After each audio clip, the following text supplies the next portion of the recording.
Hey guys, thanks for tuning in. Today I'm going to show you how to replace all this interior hardware on your F10 BMW.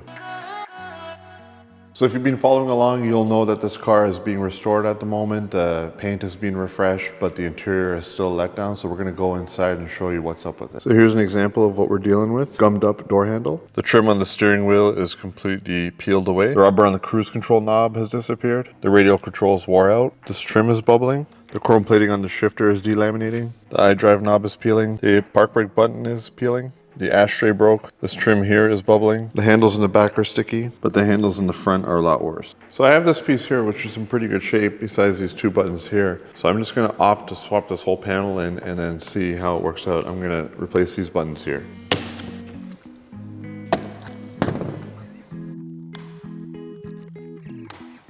So these are aftermarket buttons that match really well. I got them on Amazon. I'll put a link in the description if you guys are interested.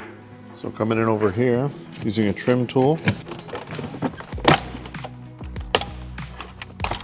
unplugging the start button.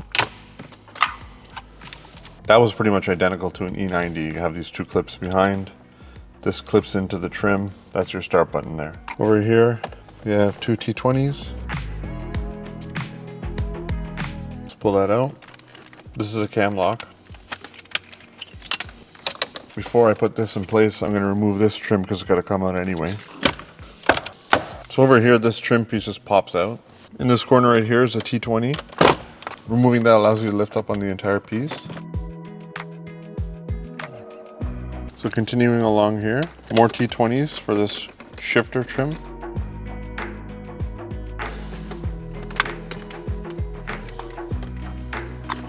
Now we'll perform surgery on the bench. So if you're wondering why I'm replacing this, it's because it doesn't work properly anymore and it's missing these little pieces here. So we'll remove more T20s.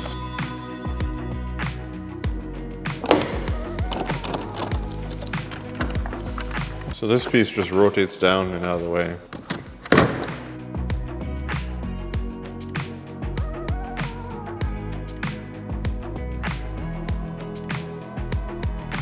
Now we'll bring our attention to this iDrive knob. I'm going to pop out this section here.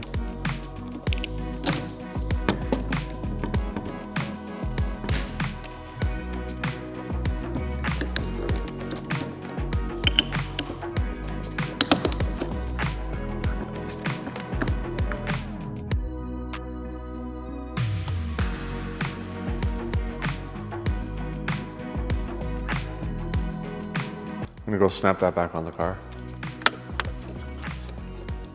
So we have more T20s on the back side here.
Okay, so moving on to the door panel now.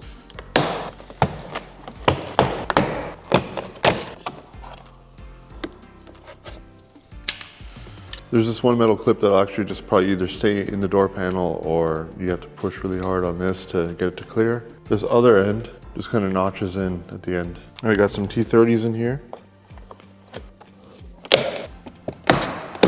So I went after the backside here, and then I followed up over here with the plastic trim removal tool. Another T30. You want to lift up from this side first. And then right here, just lift, take out this connector. Got more connectors here. There's a cam lock for the power window switch. Speakers.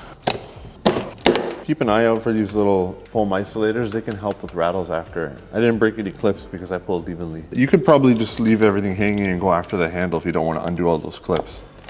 These are T20s. 4 of them. 2 of them are longer. Now we need to extract the power window switches. Bring over the new piece, snap them in, start at the back.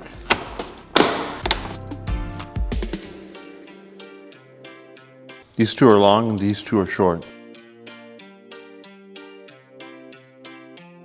So like I said, I like to make sure all these little foam things are back on the panel and manage the wires so it doesn't rattle around. All right, so that's the driver's side done. On this side, we'll leave everything intact and see if it's easier to just go that route. I'm gonna pop this power window switch up first, up and out. Where it just pops out. We'll extract the switch from this faceplate, snap it into the new faceplate.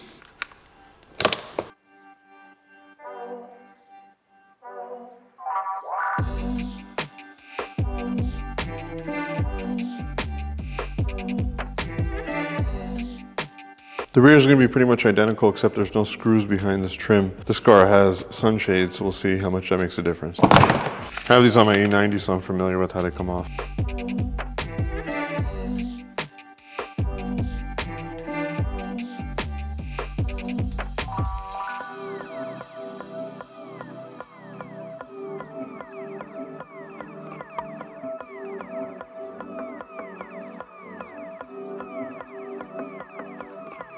All right, we're in the final stretch. I'm going to change the steering wheel now, and I'm going to disconnect the batteries.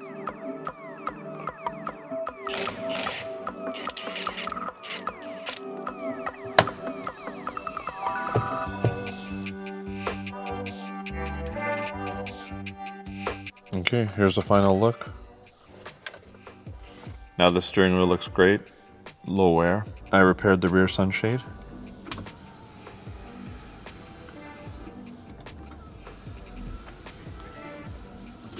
Here's how these handles look now. The radio controls looking perfect.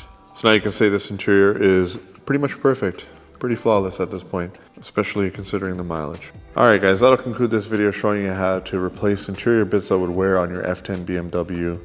I'll put links in the description for all the components that I installed. If this is the first video you're catching on mine, please consider subscribing. If you liked it, please give it a like so it'll rank higher. Thanks for watching.